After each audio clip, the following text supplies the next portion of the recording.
Un millionnaire sans cœur frappa sa femme simplement parce qu'elle avait annulé son voyage privé. Quelques jours plus tard, lorsqu'il revint chez lui, il fut stupéfait de découvrir que sa femme avait. Avant de commencer l'histoire, n'oubliez pas de laisser un like et de vous abonner à la chaîne pour voir plus d'histoires comme celle-ci. Le salon était silencieux, mis à part le léger vrombissement du chauffage et le bruit occasionnel des gouttes de pluie contre la fenêtre. La vapeur s'élevait dans l'air, se mêlant à la subtile odeur de cèdre émanant de la bougie allumée sur la cheminée. À l'extérieur, l'hiver de Boston enveloppait la ville d'un froid humide et feutré, les rues luisant sous la lumière des voitures qui passaient. Cynthia était assise au bord de la table en chêne, faisant courir ses doigts sur le grain du bois, comme si elle traçait des motifs invisibles. Des voix étouffées lui parvenaient depuis le bureau adjacent. « Vegas est fixé à vendredi prochain », dit la voix de Daniel, calme mais teintée d'une urgence à peine dissimulée, qui parvenait à travers la porte entr'ouverte. « Nous finaliserons tout lors de la réunion. » « Bien, » répondit Kimberly, d'un ton sec. « Mais souviens-toi, ne la laisse pas s'impliquer. Elle n'a pas besoin d'en savoir plus que nécessaire. » Elle. Ce mot heurta Cynthia de plein fouet. Sa poitrine se serra face à cette exclusion, qui perçait à travers son indifférence habituelle. Combien de fois avait-elle été, elle, dans sa propre maison? L'après-coup, la mise à l'écart. La conversation se dissipa en murmures, mais le message restait limpide. Une fois de plus, Daniel et Kimberly préparaient quelque chose dont elle était exclue. Cynthia se renversa contre le dossier de sa chaise, le soleil de fin de matinée faisant briller son alliance. Autrefois, elle en avait chéri l'éclat et la promesse. À présent, ce métal lui donnait l'impression d'un carcan, froid et rigide. Elle tenta de chasser le ressentiment qui l'envahissait. Après tout, ce n'était pas nouveau. Kimberly dominait constamment leur mariage, planant au-dessus d'eux telle une ombre permanente. Et Daniel, Daniel avait parfaitement appris à manier le charme tout en restant distant. Lors de leur première rencontre, sa confiance naturelle et sa façon de captiver une pièce du seul regard l'avaient séduite. Mais cet homme-là lui semblait désormais étranger, remplacé par quelqu'un qui la traitait comme un meuble dans la mise en scène de sa vie. La porte du bureau grinça lorsque Daniel en sortit, impeccablement vêtu d'un costume sur mesure, ses cheveux parfaitement coiffés. Kimberly le suivait, royale et hautaine, comme si elle montait sur scène plutôt que de se déplacer dans la maison de sa belle-fille. « Cynthia », lança Daniel avec un sourire bref et distrait, « nous devons sortir un moment. »« Ne nous attends pas. »« Où allez-vous » demanda Cynthia, la voix ferme, tandis que ses doigts se resserraient autour de sa tasse de café. « Juste pour une affaire » répondit Daniel d'un ton lisse, déjà en route vers la porte d'entrée. Kimberly s'arrêta, jetant un coup d'œil acéré à Cynthia, ses lèvres s'incurvant en un sourire qui ne parvenait pas à ses yeux. « Rien qui ne puisse t'intéresser, ma chère. » La porte claqua, laissant Cynthia seule dans le silence résonnant de la maison. Elle resta un long moment à fixer l'espace vide, l'esprit ressassant cette mise à l'écart si délibérée. Elle avait déjà été exclue, des jours de fête, des repas de famille, même de banales sorties. Mais cette fois-ci, tout semblait différent. Il ne s'agissait plus seulement d'être laissée pour compte, on la coupait sciemment, comme un fil lâche qu'on sectionne d'une tapisserie. Elle se leva d'un bond, le grincement de la chaise rompant le silence. Se dirigeant vers le bureau, elle hésita avant de pousser la porte. La pièce était, comme toujours, impeccable, le bureau de Daniel était méticuleusement rangé. Mais ce ne fut pas l'ordre qui retint son attention, plutôt le document qui traînait négligemment dessus. Un itinéraire reluisant annonçant « Las Vegas conférence d'affaires » en gras. Cynthia parcourut les détails, la mâchoire crispée. Un hôtel 5 étoiles, une suite privée, un séjour de luxe sous couvert de travail. Son reflet apparut dans le verre encadrant une photo sur le bureau. Elle et Daniel, le jour de leur mariage. Son visage, alors, était lumineux et plein d'espoir. Elle ne reconnaissait plus cette femme. Cynthia expira lentement, les poings se serrant. Pendant des années, elle avait subi les petites humiliations, les tons condescendants, le sentiment d'être perpétuellement une étrangère dans son propre mariage. Elle s'était efforcée de comprendre, de trouver des excuses à Daniel et Kimberly. Mais ça, ce mépris flagrant, c'était trop. Avant même qu'elle ne s'en rende compte, son téléphone était dans sa main, l'écran s'illuminant tandis qu'elle se connectait au site de voyage mentionné sur l'itinéraire. Il ne lui fallut qu'une minute pour se connecter. Le mot de passe était déjà enregistré, souvenir de ses innombrables réservations pour Daniel. Elle entendit le tintement caractéristique des clés dans la serrure d'entrée, un bruit qui la fit frissonner. La porte claqua, et des pas lourds résonnèrent dans le couloir, de plus en plus fort. Cynthia se redressa, sans bouger, le souffle court. Daniel apparut dans l'encadrement de la porte, son costume toujours impeccable, mais ses traits déformés par la colère. Ses mâchoires étaient serrées, son regard sombre et dur. « Qu'est-ce que tu as fait ?» Sa voix était basse, faussement calme, mais la menace était claire. Cynthia soutint son regard, refusant de scier. « Je l'ai annulé. » Les mots tombèrent entre eux comme une accusation. Le visage de Daniel s'assombrit, ses poings se serrant le long de ses cuisses. « Tu l'as annulé ?» répéta-t-il d'un ton cassant. « As-tu la moindre idée de ce que tu viens de faire ?»« Je sais exactement ce que j'ai fait, » répliqua Cynthia, la voix ferme malgré le tremblement qui la traversait. « Tu as bien montré que je n'avais pas à faire partie de ce voyage. J'en ai assez d'être traité comme si je n'existais pas. » Daniel avança, la tension palpable. « Ça ne te concernait pas. Tu n'avais aucun droit d'interférer. » Cynthia ne recula pas, même si son instinct lui hurlait de le faire. « Et toi, tu n'as pas le droit de m'écarter de tout dans ce mariage. Je suis ta femme, Daniel, pas une étrangère. » Un ricanement bref, sans joie, s'échappa de ses lèvres. « Tu ne comprends rien, pas vrai ?» Cynthia vit le geste avant de le sentir. Le visage de Daniel se tordit, empli de rage, et sa main jaillit, violente et sans pitié. L'impact fut une fulgurance de douleur, une brûlure vive sur sa joue qui lui vrilla l'essence. La pièce bascula un instant et elle vacilla, se rattrapant d'une main sur le comptoir. Le silence se fit, hormis le rythme de sa respiration, saccadé et douloureux.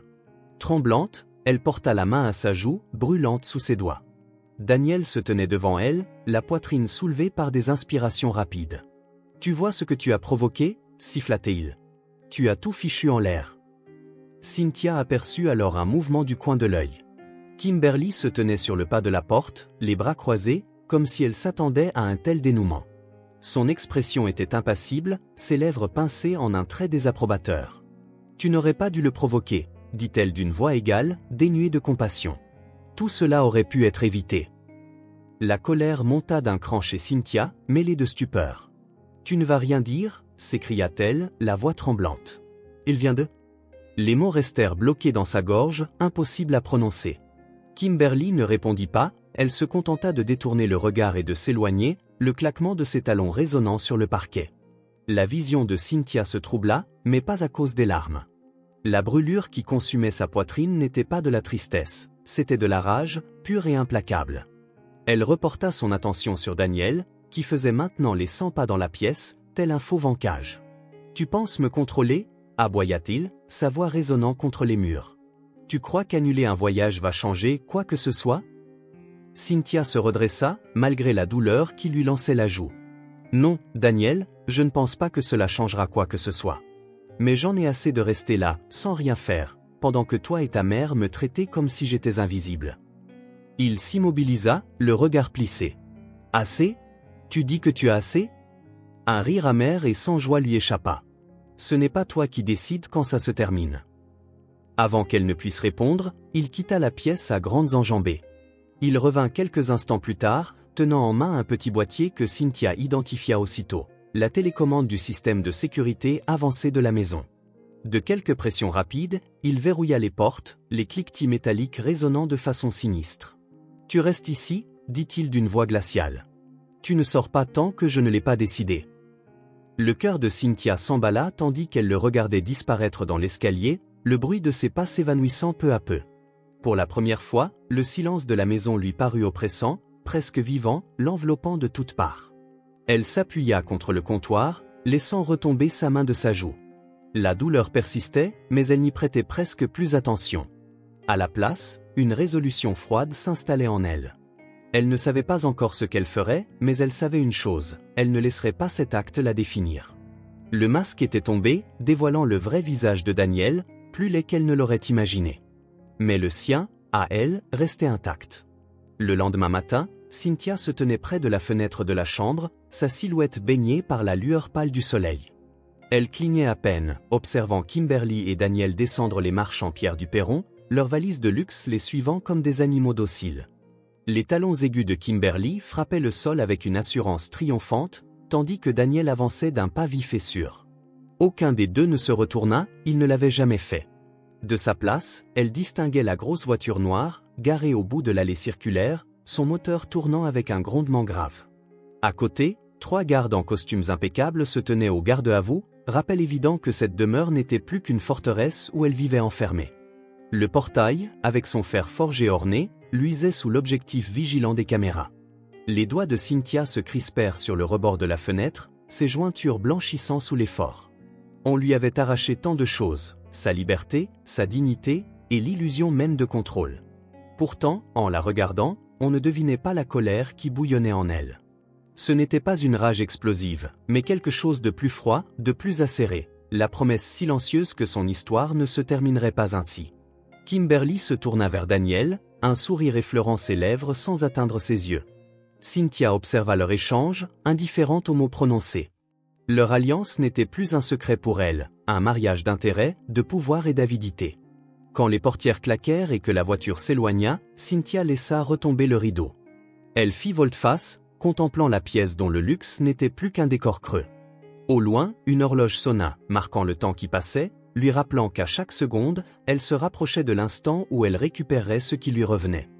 La maison était silencieuse, ses vastes pièces lui donnant l'impression d'une cage dorée. Cynthia s'assit au bas du grand escalier, le dos contre la rambarde en bois glacé. Ses yeux dérivèrent jusqu'au lustre qui dominait l'entrée, ses pampilles étincelant faiblement, comme des étoiles lointaines. Cette maison devait être son havre, symbole de la vie qu'elle et Daniel étaient censés construire. À présent, elle se dressait devant elle comme un geôlier, chaque surface rutilante lui rappelant sa solitude. Les murs, couverts d'œuvres d'art méticuleusement sélectionnées, semblaient se refermer sur elle. Finalement, Cynthia se releva et se dirigea vers le salon. Ses pieds nus effleuraient le tapis moelleux, mais sa douceur n'avait rien de réconfortant. Son regard s'attarda sur le piano dans le coin, un achat extravagant de Daniel, alors qu'aucun d'eux ne savait en jouer. Encore une pièce de cette image qu'il soignait tant, belle mais vide. Ses yeux se portèrent ensuite vers la bibliothèque. Ce n'étaient pas les livres qui l'intéressaient, mais ce qu'ils dissimulaient. Le bureau privé de Daniel, dont la porte, légèrement entr'ouverte, l'invitait presque à entrer. Le bureau était impeccablement entretenu, des meubles en bois sombre, lustrés comme des miroirs. Dans un coin, à demi dissimulé derrière le large bureau, se trouvait un coffre-fort. Auparavant, Cynthia n'y avait prêté qu'une attention distraite, le considérant comme un symbole de plus de l'obsession de Daniel pour le contrôle. À présent, il l'appelait. Elle s'agenouilla devant le coffre et contempla sa conception moderne. Elle ignorait ce qu'il contenait, de l'argent, des papiers, peut-être des preuves compromettantes. Mais elle savait avoir besoin d'un plan, et il lui faudrait des ressources pour le mettre en œuvre. D'un geste hésitant, elle entra le premier code qui lui vint en tête, leur date d'anniversaire. Échec. Le pincement au cœur fut douloureux, mais elle continua. Date de naissance de Daniel, puis celle de Kimberly, rien. Finalement, un autre chiffre lui revint en mémoire, la date de la nomination de Daniel au poste de PDG. Un déclic se fit entendre, la porte du coffre s'ouvrit, coupant le souffle de Cynthia. À l'intérieur, de belles liasses de billets, des montres en or clinquantes, et un paquet d'enveloppes portant l'écriture élégante de Kimberly. Mais c'est le dossier noir, dissimulé en dessous, qui attira l'attention de Cynthia. Son épaisseur et sa couverture en cuir, marquée des initiales de Daniel, l'intriguaient. Elle l'ouvrit d'une main tremblante, découvrant page après page des transactions, des noms de sociétés qu'elle ne connaissait pas, des comptes dans des pays réputés pour leur opacité bancaire. D'abord, les chiffres ne lui disaient rien. Puis, à force de lire, elle comprit. Ce n'était pas qu'une affaire louche, c'était du blanchiment d'argent, avec un enchevêtrement complexe de transferts destinés à masquer l'origine des fonds. Son estomac se noua lorsqu'elle tomba sur plusieurs mémos évoquant, noir sur blanc, des poursuites d'extension, de la corruption, et même des menaces à neutraliser. Le tout portait la signature élégante de Kimberly. Cynthia ferma le dossier, le cœur battant. Ce n'était pas seulement immoral, c'était criminel. Daniel et Kimberly étaient au centre d'un vaste réseau. Elle contempla les liasses de billets, hésitant à en prendre. Cela pourrait lui servir à gagner du temps si elle parvenait à s'enfuir, mais Daniel remarquerait forcément l'argent manquant. Il lui fallait un plan plus solide. Elle glissa le dossier sous son pull et referma doucement le coffre, replaçant soigneusement le reste à sa position initiale. Debout, dans le bureau, elle retint son souffle, s'attendant presque à voir Daniel apparaître. Mais la maison demeurait silencieuse. De retour au salon, elle se mit à arpenter la pièce, pieds nus, le tapis étouffant le bruit de ses pas. Sa joue lui lançait encore, mais cette douleur ne faisait qu'attiser sa détermination. Pas question de laisser passer ça, ni sa violence, ni les crimes qu'il cachait en toute impunité. Elle n'était pas surprise que Kimberly fût de mèche, mais voir leur manigance étalée sur papier changeait tout. Cynthia commença à évaluer ses options. Elle ne pouvait pas affronter Daniel de front, il ne ferait que resserrer son emprise. Mais si elle parvenait à sortir, à confier ses preuves à quelqu'un capable d'agir.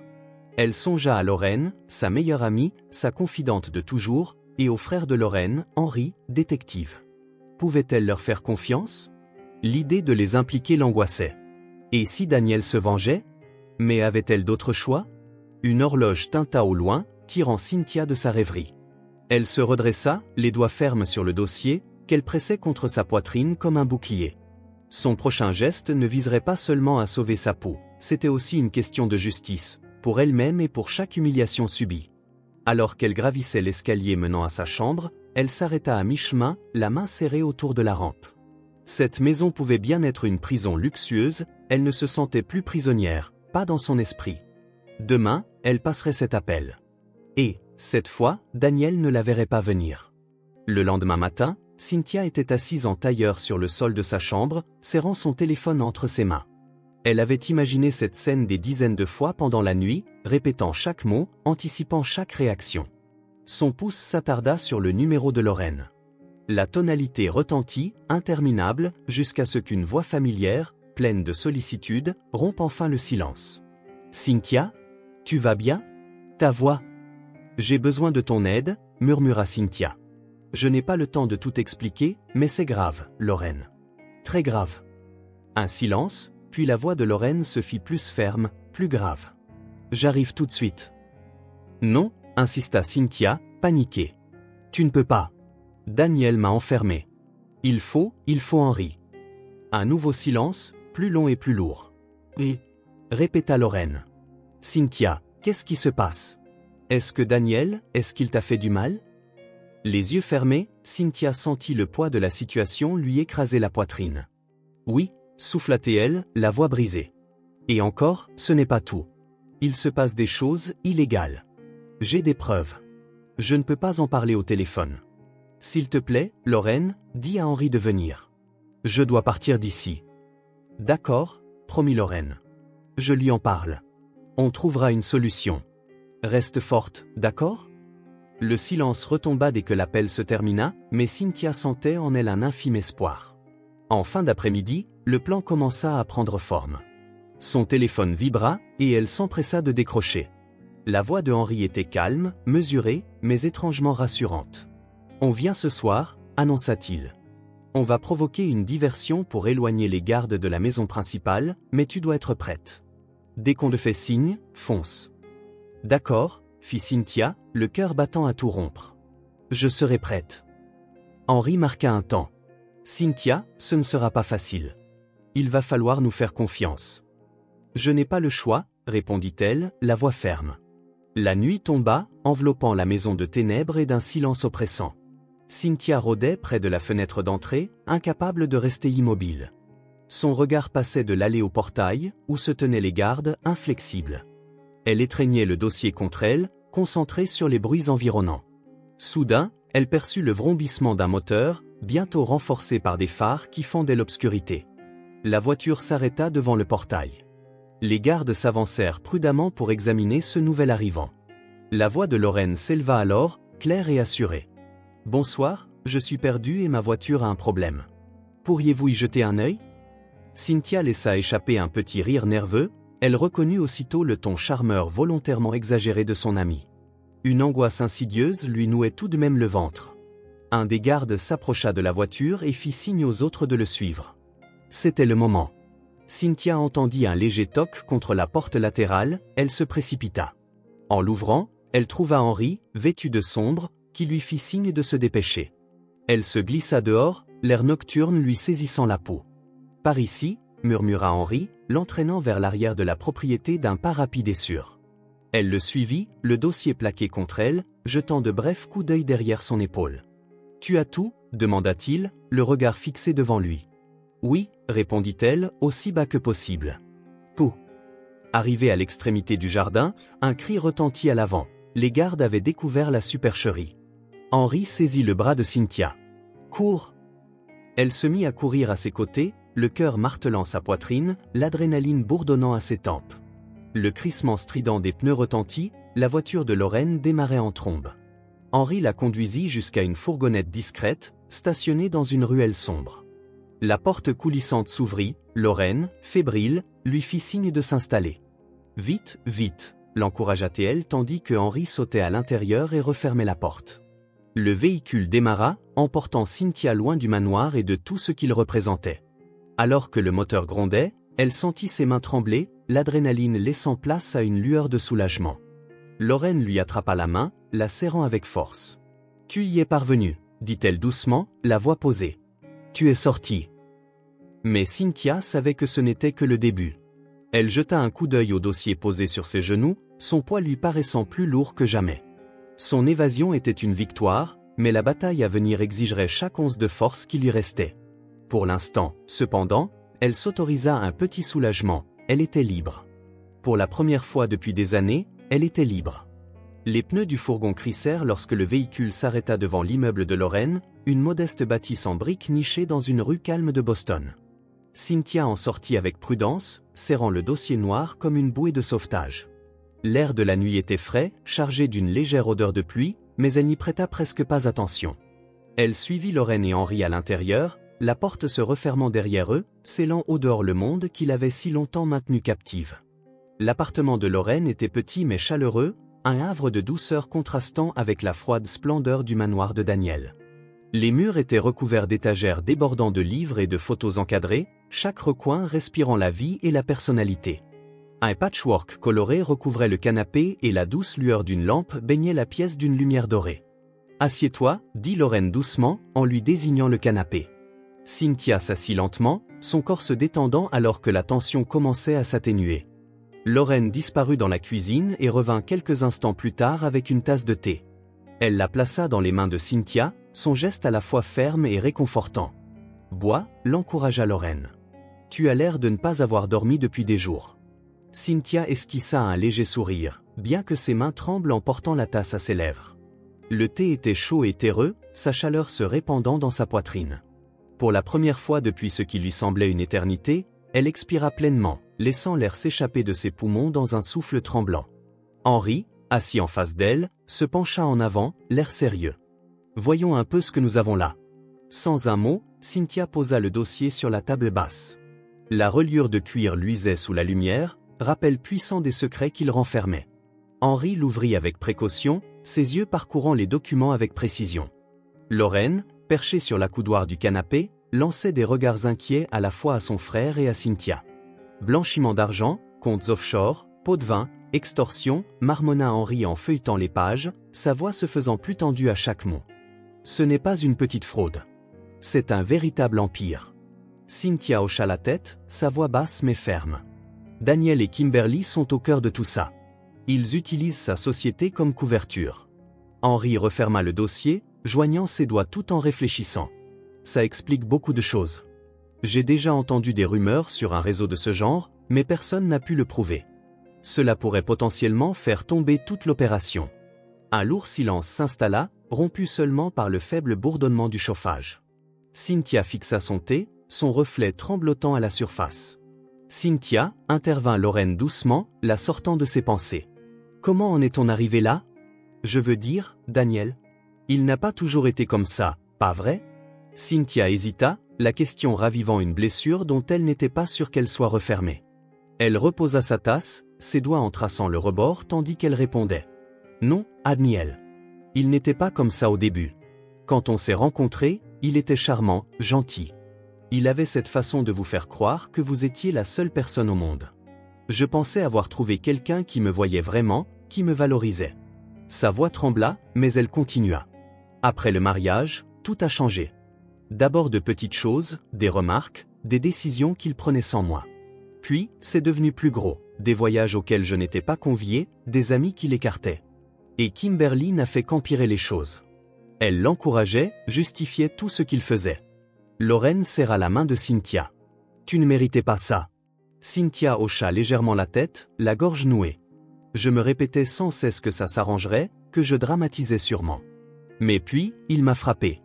Et j'ai compris que je n'étais pas le problème. C'était lui. Henri se pencha à nouveau, sa voix grave. Tu as eu le courage de partir, Cynthia. Et avec ces preuves, tu as déjà fait plus que la plupart des gens dans ta situation. Mais ce n'est que le début. Il faut que tu sois prête pour la suite. La suite ? Demanda Cynthia, la voix posée malgré l'angoisse qui lui nouait l'estomac. Le regard de Henri s'adoucit, mais son ton resta sérieux. Une lutte. Daniel et Kimberly ne se laisseront pas faire. Mais tu nous as, nous. Tu n'es pas seul. Ces mots résonnèrent en Cynthia comme un bouclier, fortifiant sa détermination. Elle avait longtemps porté seule le poids de ses épreuves. À présent, avec Lorraine et Henri à ses côtés, elle percevait un léger espoir, une fragile oasis au milieu du chaos. Au fil de la soirée, tous trois passèrent en revue les documents, reconstituant pas à pas les rouages de l'empire des Meadows. Chaque nouvelle découverte les rapprochait un peu plus de la justice, tout en soulignant l'ampleur du combat qui les attendait. Lorsqu'enfin Cynthia s'allongea sur le canapé pour se reposer, le dossier noir resta posé sur la table à côté d'elle, à la fois réconfortant et inquiétant. Elle fixa le plafond, ses pensées tourbillonnant, mais pour la première fois depuis des années, elle ressentit un regain d'émotion qu'elle croyait perdue, la liberté. Et avec elle, une détermination fragile mais bien présente. Daniel se tenait au milieu de son bureau, l'air chargé d'une énergie proche de la fureur. Ses mains reposaient sur la surface polie de son bureau, en agrippant fermement les bords, tandis qu'il fixait le coffre-fort vide. La porte était entr'ouverte, le narguant du vide béant qu'elle révélait. Il prit une lente inspiration, ses narines se dilatant alors qu'il tentait de reprendre son calme. Avez-vous déjà rencontré quelqu'un d'aussi impoli et méchant que Daniel et Kimberly dans la vraie vie ? Laissez un commentaire café pour le confirmer et n'hésitez pas à partager votre expérience. Maintenant, revenons à l'histoire. La maison était étrangement silencieuse, l'activité habituelle laissait place à la solitude assourdissante de la trahison. Cynthia s'était enfuie, pire encore, elle était partie avec quelque chose susceptible de le détruire. Trouvez-la, aboya-t-il dans le téléphone qu'il tenait contre son oreille, sa voix glaciale et maîtrisée, même si ses doigts frémissaient de rage contenue. Peu importe le prix ou le temps que ça prendra, retrouvez-la. La voix à l'autre bout bredouilla une réponse avant que la ligne ne se coupe. Daniel jeta le téléphone sur son bureau et se mit à faire les 100 pas dans la pièce comme un prédateur. Kimberly l'avait prévenu. Cynthia était un problème, sa rébellion silencieuse dissimulait une force plus grande. Il ne l'avait pas prise au sérieux, la jugeant trop docile, trop naïve pour être une menace. Il ne referait pas cette erreur. Ailleurs en ville, Cynthia était assise à la table de la cuisine dans l'appartement de Lorraine, les mains serrées autour d'une tasse de thé encore fumante. Les rayons du soleil entraient par la fenêtre, baignant la pièce d'une douce clarté, mais ses pensées n'avaient rien de léger.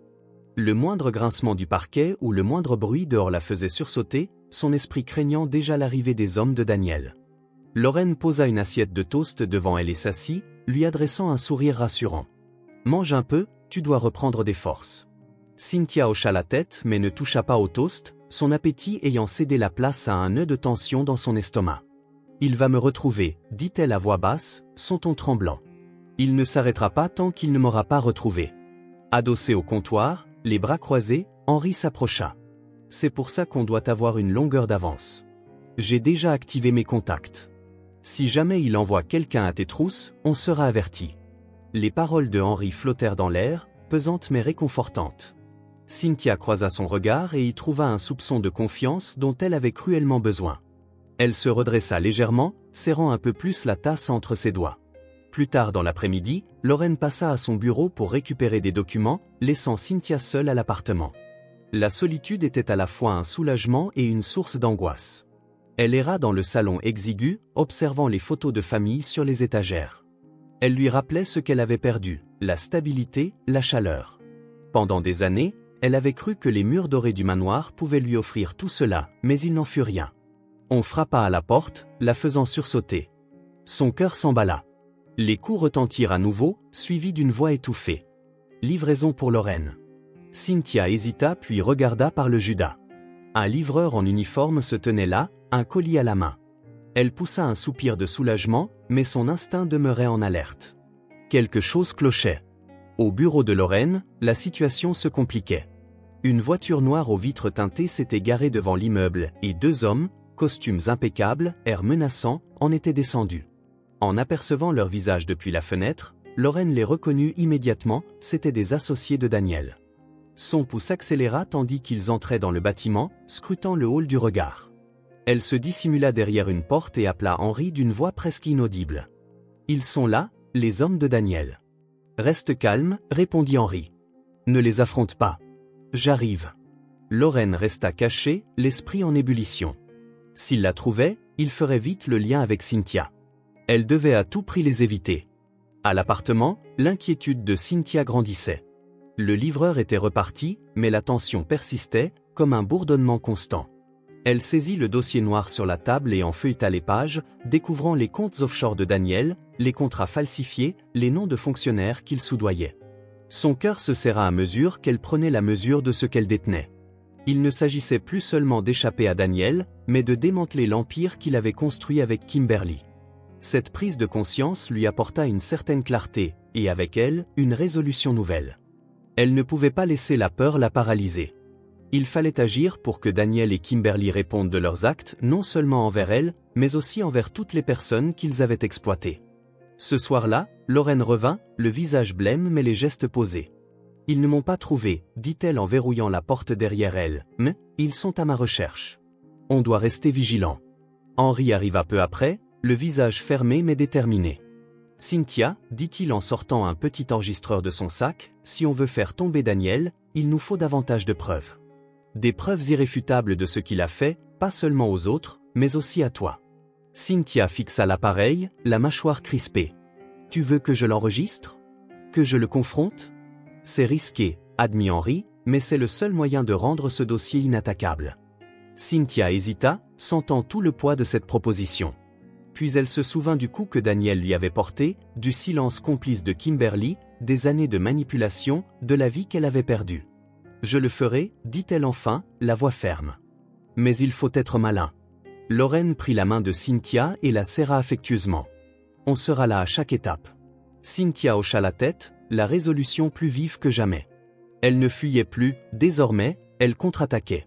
Les rues sombres de Boston étaient anormalement calmes lorsqu'Henry gara la berline banalisée à un pâté de maison du manoir de Daniel. L'air extérieur était glacial, assez pour transformer la respiration de Cynthia en nuage de vapeur lorsqu'elle sortit du véhicule. Elle remonta sa capuche, jetant un regard anxieux vers Henry et Lorraine.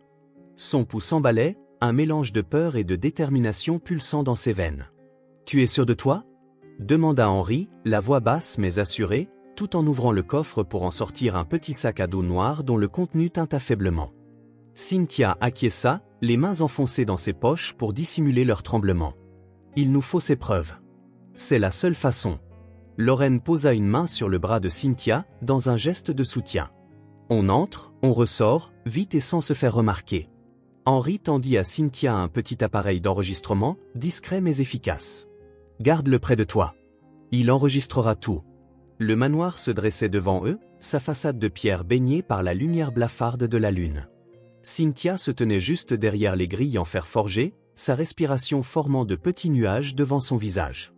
Le mini-enregistreur dans sa poche lui semblait bien plus lourd qu'il ne l'était réellement, rappel constant du danger qu'elle courait. Sa main serrait la sangle de son sac, caméra cachée soigneusement dissimulée à l'intérieur, offrant un sentiment de sécurité tout relatif. Elle expira lentement et s'approcha de la grille. Les détecteurs de mouvement captèrent sa présence et les lourdes portes s'ouvrirent, grinçant dans la nuit silencieuse. Chaque pas sur l'allée de pierre résonnait comme un écho effrayant. Au moment où elle atteignit la massive porte d'entrée, ses paumes étaient moites de sueur. La porte s'ouvrit avant même qu'elle ne frappe. Daniel apparut, silhouette découpée par la lumière chaude qui émanait de l'intérieur. Son expression était indéchiffrable, un mélange de soulagement, de méfiance et d'une fureur à peine contenue. « Tu es revenu » dit-il d'une voix basse, presque murmurée. « Je commençais à croire que tu étais plus intelligente que ça. » Cynthia soutint son regard, s'obligeant à rester calme. « Je voulais te parler » dit-elle sur un ton égal, en entrant. « Expliquez. » Daniel s'écarta pour la laisser passer, mais sa présence derrière elle, alors qu'elle franchissait le seuil, la fit frissonner. L'odeur familière de la maison bois ciré, légère trace de fumée de cigare, l'oppressa soudain. « Parler » répéta-t-il, le ton sec. « Maintenant ? Après que tu m'as humilié ? Après avoir volé quelque chose qui ne t'appartenait pas ?» Cynthia se retourna pour lui faire face, le dos tourné à l'escalier monumental. « Tu ne m'as pas laissé le choix, dit-elle. » Que voulais-tu que je fasse, Daniel? Rester ici et te laisser. Te laisser quoi? L'interrompit-il en s'approchant, son ombre la recouvrant comme un nuage menaçant. Te protéger? Subvenir à tes besoins? Tout ce que j'ai fait, c'était pour nous, Cynthia. Mais toi? Il pointa un doigt accusateur vers elle. Tu as tout gâché. La colère dans sa voix montait, et Cynthia effleura du doigt l'appareil dissimulé dans sa poche, s'assurant qu'il tournait. Elle recula d'un pas, relevant le menton pour se donner du courage. Pour nous? C'est ce que tu te racontes quand tu blanchis de l'argent, que tu soudoyais des officiels, que tu me frappes. Daniel se figea, les yeux plissés. Fais attention, gronda-t-il, la voix dangereusement basse. Tu ne sais pas de quoi tu parles. Aussi, je sais très bien, rétorqua Cynthia, la colère montant enfin à la surface. J'ai vu les preuves. Je sais ce que toi et Kimberly cachez. Et bientôt, le monde entier le saura aussi. Un bref instant, le masque tomba. Le visage de Daniel se déforma sous l'effet de la rage, son calme apparent volant en éclats. Tu penses pouvoir me menacer? Gronda-t-il en réduisant la distance qui les séparait en deux foulées rageuses. Tu crois vraiment que quelqu'un te croira, toi, plutôt que moi? Il saisit brusquement le bras de Cynthia, ses ongles s'enfonçant dans sa chair. Cynthia retint un gémissement de douleur, le cœur battant à tout rompre. Elle sentait l'enregistreur contre sa hanche, la poussant à tenir bon. Tu n'étais personne avant moi, siffla-t-il, resserrant sa prise. Personne ne se souciait de toi et personne ne s'en souciera après que j'en aurai fini avec toi. Lâche-moi, demanda Cynthia, la voix chevrotante. Mais Daniel ne lâcha rien. Il la repoussa violemment et elle trébucha, se cognant contre la rampe de l'escalier. Une douleur vive la transperça, mais elle se mordit la lèvre pour ne pas crier. La caméra dissimulée dans son sac filmait tout. Tu ne t'en sortiras pas comme ça, gronda Daniel, dominant Cynthia de sa stature imposante. Sa main se leva, et elle se prépara au coup. La gifle fut cinglante, brûlante, la projetant au sol. Sa vision se brouilla tandis qu'elle luttait pour ne pas perdre connaissance. Malgré la douleur, la main de Cynthia chercha l'enregistreur dans sa poche pour vérifier qu'il fonctionnait encore. La voix de Daniel résonnait au-dessus d'elle, un flot de paroles venimeuses. Elle peinait à tout entendre, son esprit focalisé sur une seule pensée. Henri, Lorraine, aidez-moi. Un autre coup tomba, sa tête heurta le carrelage glacé. La pièce se mit à tourner. Le goût métallique du sang envahit sa bouche, mais elle se refusa à crier. Chaque seconde de cette rage, chaque mot, chaque geste, était gravé sur l'enregistrement. Alors que Daniel se dressait au-dessus d'elle, essoufflée, Cynthia ferma les yeux. Son corps tout entier était en feu, mais une petite étincelle de volonté demeurait, incandescente. Elle était venue ici pour obtenir justice, même si l'obscurité menaçait de l'engloutir, elle s'accrochait à cette idée. Le silence retomba finalement, rompu seulement par le souffle haché de Daniel. Cynthia gisait sur le sol, incapable de bouger. Dans un recoin de son esprit, elle se répétait inlassablement, « Ils viendront me chercher. Ils viendront ?» Soudain, un bruit violent fit exploser le silence. La porte d'entrée venait d'être enfoncée. Des pas précipités résonnèrent sur le marbre, perçant l'atmosphère étouffante. Daniel tourna la tête, la rage laissant place à la stupéfaction. « Daniel Meadows !» tonna la voix d'Henri, autoritaire et sans appel. « Éloigne-toi d'elle, immédiatement. » Lorraine apparut derrière lui, le visage livide mais résolu. Elle poussa un cri en voyant Cynthia étendue sur le sol, le visage en sang. L'enregistreur était tombé de sa poche, le témoin rouge clignotant toujours, irréfutable preuve de la scène. Le visage de Daniel se décomposa en une grimace bestiale. « Vous n'avez pas le droit d'entrer ici !» hurla-t-il, la voix brisée, s'avançant vers Henri. « Sortez avant que je... Que tu fasses quoi ?» l'interrompit Henri, la main posée sur son arme de service. « Allez-y, Daniel, donne-moi une seule raison de te mettre définitivement hors d'état de nuire. » Une tension électrique emplit la pièce. Un instant, Daniel sembla prêt à bondir, mais l'assurance implacable d'Henri l'arrêta net. Son regard se tourna vers Lorraine, qui s'agenouillait auprès de Cynthia, prenant doucement sa tête sur ses genoux et murmurant des mots de réconfort. « Vous ne comprenez pas, » siffla Daniel, sa voix vacillante, son sang-froid l'abandonnant peu à peu. « C'est ma femme. C'est privé. » Henri s'avança, les yeux plissés. « Tu as raison, c'est ta femme. Ta femme que tu as violentée, battue, contrôlée. Et ça s'arrête ce soir. » Deux agents en uniforme franchirent la porte, se positionnant de chaque côté de Daniel. Il tenta de résister, serrant les poings, mais la force de la loi et la preuve accablante de l'enregistrement en marche le rendirent impuissant. Ils lui passèrent les menottes alors qu'il éructait injures et menaces, sa voix résonnant dans l'immense hall. « Je vais vous détruire » hurlait-il en se débattant. « Vous pensez que c'est fini? Sans moi, Cynthia, tu n'es rien. » Toujours allongée sur le sol, Cynthia gémit mais ne répondit pas. Ses paupières papillonnèrent, croisant le regard embué de larmes de Lorraine. « Tu es en sécurité maintenant, » murmura Lorraine, en caressant ses cheveux. « C'est fini. » Mais ce n'était pas complètement terminé, pas encore. Le lendemain matin, les gros titres s'étalaient sur tous les sites d'information majeurs. Un PDG de Boston arrêté pour violence conjugale, soupçonné de crimes financiers. Les détails étaient encore sommaires. Mais l'histoire avait déjà commencé à s'effilocher, exposant ainsi l'image publique soigneusement élaborée de Daniel. Kimberly prépara promptement sa réponse. Lors d'une conférence de presse organisée à la hâte, elle se tenait derrière un pupitre, le visage maîtrisé, le ton calme mais calculé. « Mon fils a toujours été un homme passionné », déclara-t-elle d'une voix douce et soyeuse, mais ces allégations sont choquantes et extrêmement personnelles. En tant que famille, nous sommes bouleversés et nous coopérons pleinement pour découvrir la vérité. Elle marqua une pause, ses lèvres se pinçant en une fine ligne. Cependant, je tiens à clarifier une chose, ces actes lui appartiennent en propre. La famille Meadows est attachée à l'intégrité et ne sera pas entachée par les choix d'un seul individu. Les journalistes réclamaient plus de détails, mais Kimberly se retira, ses talons de marque résonnant sur le sol. Son maintien restait plein de grâce et de contrôle, tandis que son esprit calculait déjà son prochain mouvement. De retour à l'appartement de Lorraine, Cynthia était installée sur le canapé, le corps meurtri mais la détermination plus forte que jamais. Henry arpentait la pièce exiguë, feuilletant un dossier rempli de nouvelles preuves recueillies lors de la perquisition. « Regarde ça », dit Henry en tapotant l'une des pages. Ça relie directement Kimberly à des comptes offshore servant de blanchiment via des sociétés écrans. Et ça, ajouta-t-il en tenant un autre document, montre comment elle a soudoyé des fonctionnaires pour étouffer l'affaire. Cynthia se pencha en avant, ignorant la douleur qui lui traversait les côtes. « C'est à quel point accablant ?» demanda-t-elle. Henry croisa son regard. Pour elle, c'est très grave, vraiment. Mais pas encore suffisant pour démanteler tout le réseau. On a besoin de plus. Assise près de Cynthia, Lorraine croisa les bras. Elle prend déjà ses distances avec Daniel. Elle va essayer de se poser en victime en se rendant la plus discrète possible. Exactement, dit Henry. Elle est rusée. Si on ne bouge pas vite, elle trouvera un moyen de tout enterrer. Les poings de Cynthia se resserrèrent. On ne peut pas la laisser faire. Elle est tout aussi coupable que Daniel, voire plus. Henry hocha la tête. Je travaille déjà pour obtenir des mandats de perquisition sur ses propriétés, mais il faudra synchroniser ça parfaitement. Cette nuit-là, Cynthia resta éveillée sur le canapé, le léger bourdonnement de la ville la berçant dans une quiétude agitée. Chaque douleur dans son corps rappelait ce qu'elle avait subi, mais témoignait aussi de sa force. Elle attrapa le dossier noir sur la table et en feuilleta une fois de plus les pages.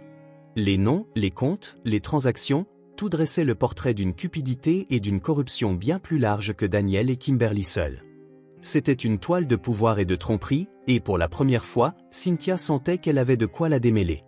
Ses doigts effleurèrent une photo glissée à l'arrière du dossier.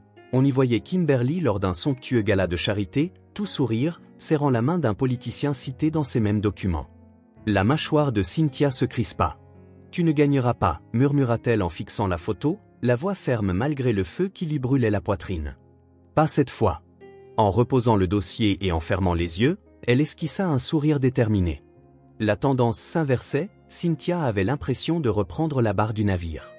La salle de conférence, faiblement éclairée, contrastait avec l'opulence habituelle dont s'entourait Kimberly Meadows. De lourds rideaux masquaient la vue sur la skyline de Boston et projetaient des ombres sur la table en chêne poli. Kimberly, assise, tapotait la surface de ses ongles parfaitement manucurés. Autour d'elle, 3 hommes en costumes impeccables affichaient une inquiétude mal dissimulée. « Vous aviez dit que tout resterait contenu », lança Kimberly, la voix tranchante. « Maintenant que mon fils est en prison, les médias tournent autour du nom Meadows. » L'un des hommes se dandina, gêné, rajustant sa cravate devenue trop serrée. « Madame Meadows, nous faisons tout notre possible, mais les preuves que votre belle-fille a prises sont sans importance, » répliqua Kimberly, sèchement. « Nous contrôlons le récit. Le public croira ce qu'on lui dira. » Malgré son assurance apparente, elle montrait quelques signes de faiblesse. Bien droite, elle jetait pourtant des coups d'œil nerveux au dossier devant elle, dont le contenu s'avérait plus accablant qu'elle ne voulait l'admettre. Elle avait déjà su déjouer des menaces contre l'empire qu'elle et Daniel avaient bâti. Cette fois, se disait-elle, ne ferait pas exception. À l'extérieur, une camionnette banalisée attendait le long du trottoir. À l'intérieur se trouvaient Henri et 2 agents en civil, les yeux rivés sur l'entrée du bâtiment. « Elle est là-dedans », annonça Henri en vérifiant sa montre. Notre informateur a confirmé que la réunion a commencé il y a 20 minutes. Cynthia était assise à l'arrière, serrant la sangle de son sac. Les bleus sur son visage commençaient à s'estomper, mais la flamme dans son regard n'en était que plus vive. « Et les preuves » demanda-t-elle, la voix assurée. « Déjà transmise au bureau du procureur », répondit Henri. « Maintenant, il faut l'enregistrer pour la lier directement à l'opération. » Lorraine, assise près de Cynthia, lui prit la main. « On va la voir », affirma-t-elle avec force. « Ça se termine ce soir. » Dans la salle, Kimberly s'adossa à sa chaise, adoptant un ton presque conspirateur. « On va déplacer les fonds sur les comptes secondaires », expliqua-t-elle. « Si le procureur met trop de pression, on conclura un accord. Quelques boucs émissaires paieront, mais le nom Meadows restera intact. » L'un des hommes hésita. « Et votre fils ?» Le sourire de Kimberly se fit mince et glacé. « Daniel peut croupir en prison pour ce que ça me fait. Son incompétence nous a mis dans ce pétrin. » Le silence tomba. Les hommes échangèrent des regards inquiets. Kimberly, voyant leur hésitation, se pencha en avant, chuchotant presque. « C'est moi qui ai bâti cet empire. Vous pensez que je vais le laisser s'effondrer à cause d'un poids faible ?» À l'extérieur, l'oreillette de Henri grésilla. « On la tient. À toutes les unités, allez-y. » La porte de la salle de conférence vola en éclats, faisant sursauter les occupants. Kimberly bondit de sa chaise, son assurance vacillant lorsque les agents entrèrent en trombe. « Qu'est-ce que cela signifie » lança-t-elle, la voix stridente. « C'est une réunion privée. » Henri s'avança, son insigne brillant sous la lumière. « Kimberly Meadows, vous êtes en état d'arrestation pour complot en vue de commettre une fraude financière, blanchiment d'argent et corruption. » Le masque d'arrogance de Kimberly se fissura, son regard affolé balayant la pièce et les hommes figés autour d'elle. « C'est absurde » s'emporta-t-elle. « Vous savez qui je suis » Henri ne sourcilla pas. « Nous savons exactement qui vous êtes. Et nous avons tout ce qu'il faut pour le prouver. » Les agents lui passèrent les menottes, faisant s'effondrer sa contenance. « Vous n'avez pas le droit » hurla-t-elle, la voix perçant d'angoisse. « Vous allez le regretter. » Ces protestations restèrent sans écho. Celle qui se croyait intouchable fut conduite hors du bâtiment, ses talons martelant le sol en marbre avec une résonance qui sonnait la défaite plutôt que la puissance. Depuis la camionnette, Cynthia observa Kimberly monter dans la voiture de police. Le visage de cette dernière avait blêmi, ses yeux agrandis par la stupéfaction. Un bref instant, Cynthia éprouva une légère pointe de pitié, mais elle disparut vite. Kimberly avait fait ses choix et devait désormais les assumer. « Tu as réussi », dit doucement Lorraine, brisant le silence. Cynthia hocha la tête, les mains légèrement tremblantes sur le dossier qu'elle tenait. « Non, nous avons réussi », rectifia-t-elle d'une voix stable. « Ce n'est pas seulement à propos d'elle ou de Daniel. C'est à propos de tous ceux qu'ils ont blessés en chemin. » Henri se tourna depuis le siège du conducteur, à la fois soulagé et déterminé. « L'empire Meadows s'effondre, morceau par morceau, et c'est grâce à toi, Cynthia. » Elle soutint son regard, un petit sourire se formant au coin de ses lèvres. « Ce n'est pas juste moi. J'ai eu de l'aide. Des gens qui ont cru en moi. » La voiture s'éloigna, emportant avec elle le poids de tant d'années de manipulation et de souffrance. Cynthia s'appuya contre le dossier, le regard tourné vers les lumières de la ville. Pour la première fois depuis longtemps, elle se sentait libre, affranchie non seulement de Daniel et Kimberly, mais aussi de ses peurs qui l'avaient tenue enchaînée. Tandis qu'il s'enfonçait dans la nuit, une nouvelle pensée prenait racine en elle. Ce n'était pas seulement la fin du règne des Meadows, c'était le début de quelque chose de nouveau, de plus fort, et qui lui appartenait. Cynthia referma la porte de son nouvel appartement, le petit déclic de la serrure résonnant dans le calme ambiant. Ce modeste logement d'une chambre, bien loin de l'opulence du manoir Meadows, respirait la simplicité et la fraîcheur. Des murs couleur crème, un plancher en bois et la lumière généreuse entrant par de grandes fenêtres rendaient l'espace chaleureux et accueillant.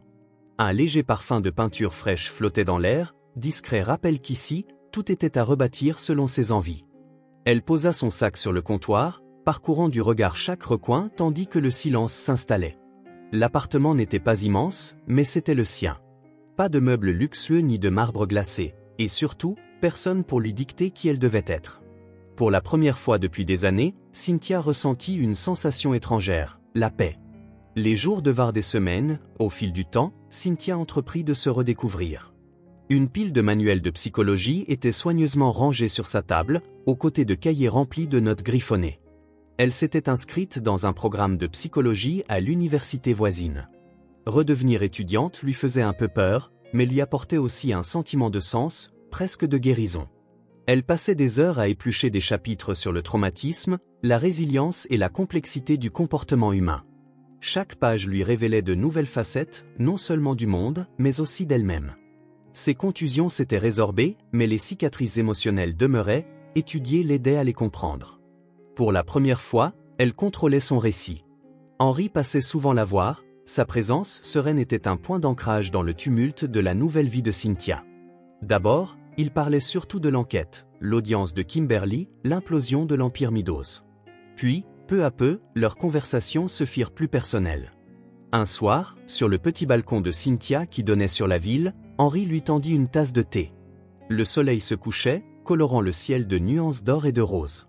« Tu as changé » dit-il, l'air pensif. Cynthia fronça les sourcils. « Changé, en quoi ?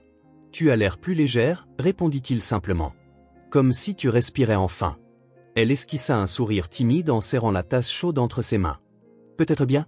Le silence qui s'ensuivit fut confortable, chargé d'une compréhension muette. Jamais Cynthia n'aurait cru trouver du réconfort chez un homme comme Henri, apparu quand elle touchait le fond. Pourtant, il était là, stable et patient, sans jamais la forcer à dépasser ce dont elle se sentait capable. Leur lien s'était tissé naturellement, sur la base du respect et de valeurs communes. Henri ne la traitait pas en victime, au contraire, il lui rappelait qu'elle était forte, même lorsqu'elle-même en doutait. Par un matin d'automne vif, Cynthia prit la décision de refermer un chapitre de sa vie. Elle revint au manoir des Midos, non plus en tant que captive, mais en tant que femme prête à reprendre possession de son histoire. La maison se dressait toujours, imposante, sous le ciel gris. Mais aux yeux de Cynthia, elle n'avait plus rien d'une forteresse. Ce n'était qu'un bâtiment froid et vide, vidé de l'emprise qu'il avait eue sur elle. En passant la grande porte, ses pas résonnèrent dans le hall de marbre. La poussière commençait à recouvrir les meubles et l'air, saturé de silence, donnait à l'endroit l'aspect d'un mausolée plutôt que d'une demeure. Cynthia traversa les pièces lentement, laissant affluer les souvenirs avant de les laisser s'évanouir. Dans le salon, elle remarqua le piano que Daniel avait tenu à acheter, alors que ni lui ni elle n'en jouait. Dans la salle à manger, cette longue table où Kimberly avait régné sur les dîners comme une souveraine. Chaque objet appartenait à une vie qui n'était plus la sienne. Dans son ancienne chambre, elle tomba sur un coffret à bijoux posé sur la table de nuit. À l'intérieur, son alliance brillait encore malgré la poussière. Elle la prit, ressentant son poids, et hésita un instant à la garder, puis la reposa. Elle n'en avait plus besoin, c'était le symbole d'une promesse rompue depuis longtemps. En quittant la pièce, elle jeta un dernier regard par-dessus son épaule. « Adieu » murmura-t-elle d'une voix ferme. Ce soir-là, de retour dans son appartement, elle ressentit une légèreté inconnue depuis des années. Debout sur son balcon, la brise fraîche caressant sa peau, elle laissa son regard embrasser l'effervescence de la ville. Henri arriva peu après, les bras chargés de plats à emporter et d'une bouteille de vin. Ils mangèrent assis par terre, riant de leur maladresse et du déséquilibre des assiettes sur leurs genoux. C'était simple, sans prétention, et pourtant parfait. Au fil de la soirée, Cynthia s'appuya contre Henri, la tête sur son épaule. Pour la première fois, l'avenir ne lui semblait pas effrayant, il lui apparaissait vaste et riche de choix qu'elle pourrait faire pour elle-même. « Je crois que je suis enfin prête » dit-elle doucement. « Prête à quoi » demanda Henri, un sourcil arqué. « À tout recommencer » répondit-elle d'une voix posée. « Construire quelque chose de nouveau, de réel. » Henri sourit, posant sa main sur la sienne. « Tu l'as déjà fait, Cynthia. Et tu fais ça magnifiquement bien. » Entourée du bourdonnement discret de la ville, elle se permit de le croire. Elle avait passé tellement de temps à survivre qu'elle avait oublié ce que vivre signifiait vraiment. À présent, elle réapprenait. La salle d'audience était plongée dans un silence tendu tandis que le juge énonçait le verdict. Au fond de la pièce, Cynthia, entourée de Henri et Lorraine, agrippait le rebord de son siège, retenant son souffle. Les mots qu'elle attendait en résonnèrent finalement. Nous déclarons les prévenus, Daniel Meadows et Kimberly Meadows, coupables de tous les chefs d'accusation. La pièce sembla expirer d'un seul coup. Cynthia ferma les yeux, laissant ces mots se déposer en elle comme un baume réparateur. La justice avait prévalu. Les preuves qu'elle avait risqué sa vie pour obtenir avaient détruit l'empire des Meadows, ne laissant planer aucun doute sur leur culpabilité. La façade autrefois inébranlable de Daniel et Kimberly s'effondrait. Quand le marteau du juge retentit, Cynthia ressentit une profonde libération. Les chaînes de son passé venaient d'éclater, non seulement grâce au système judiciaire, mais aussi à sa propre résilience. Le système, qui échouait si souvent à protéger des gens comme elle, avait cette fois fonctionné. Et elle s'était battue pour cela. 2 ans plus tard, Cynthia se tenait dans l'auditorium bondé de son université, alors que l'air vibrait de l'enthousiasme général. Ajustant la toque sur sa tête, les mains légèrement tremblantes, elle attendit qu'on appelle son nom. Puis elle s'avança sur la scène, sous un tonnerre d'applaudissements qui s'effaça presque lorsqu'elle croisa le regard de Lorraine et Henry dans l'assistance. Le visage de Lorraine rayonnait de fierté, ses mains jointes devant elle. À ses côtés, Henry affichait un sourire paisible, une assurance calme qui offrait un point d'ancrage au milieu du tourbillon d'émotions de Cynthia. Lorsqu'elle reçut son diplôme, une vague de gratitude l'envahit. Ce n'était pas qu'un simple bout de papier, c'était le symbole de tout ce qu'elle avait reconquis, son autonomie, ses rêves, son futur. Après la cérémonie, ils se retrouvèrent sur la pelouse. Le soleil printanier, déjà chaud, baignait l'endroit d'une lumière douce. Lorraine enlaça Cynthia et lui murmura : « Tu as parcouru tant de chemin. Je suis si fier de toi. » Henry s'avança ensuite, son sourire plein de bienveillance. « Tu as accompli quelque chose d'extraordinaire, Cynthia. Et ce n'est que le début. » Elle hocha la tête, chassant une larme. « J'ai l'impression de finalement trouver ma place. » Le lendemain, Cynthia se leva avant l'aube, enfila une veste légère et sortit dans l'air frais de Boston pour se rendre jusqu'à la Charles River. La ville dormait encore, son tumulte habituel remplacé par le clapotis de l'eau et le chant discret des oiseaux. Le lever de soleil teignait l'horizon de nuances dorées et mauves, se reflétant sur la surface du fleuve. Elle avança le long du chemin, le bruit de ses pas se perdant dans les graviers, puis s'arrêta au bord de l'eau pour contempler le jour naissant. Son esprit vagabonda vers la femme qu'elle avait été, craintive, prisonnière, incertaine de pouvoir un jour se libérer. Cette femme lui semblait désormais lointaine. Ses épreuves l'avaient forgée, sans pour autant la définir. Elle repensa à ceux qui l'avaient aidée, Lorraine, soutien inébranlable, Henry, qui lui avait prouvé que force et bonté pouvaient aller de pair, et même elle-même, pour avoir eu le courage de continuer alors qu'elle se sentait au plus bas. Cynthia prit une grande inspiration. Enfin, elle se sentait véritablement libre, non seulement vis-à-vis de la famille Meadows, mais surtout de ses propres peurs et doutes. Le monde s'ouvrait à elle, porteur de possibilités infinies. Elle ignorait où l'amènerait ce chemin, mais elle savait une chose, elle était prête à l'emprunter, pas à pas, la tête haute. Lorsque les premiers rayons du soleil effleurèrent son visage, un sourire naquit sur ses lèvres, empreint d'une lueur d'espoir profonde. Un nouveau jour commençait, ouvrant un chapitre inédit qu'elle façonnerait selon ses propres désirs. Si ce film, ou cette histoire, vous a ému, laissez votre empreinte en mettant « j'aime » et n'oubliez pas de vous abonner à notre chaîne pour découvrir d'autres récits riches de sens. Partagez vos impressions avec nous et racontez-nous vos propres histoires. Chaque mot que vous nous confiez est une pierre supplémentaire à l'édifice de notre communauté forte et solidaire. Ensemble, nous créerons un espace chaleureux où chacun pourra partager et se sentir écouté. Enfin, ne manquez pas les futures histoires incroyables qui arrivent bientôt. Nous sommes toujours là pour vous offrir les meilleures sélections, riches de valeurs profondes tout en restant divertissantes. À très bientôt!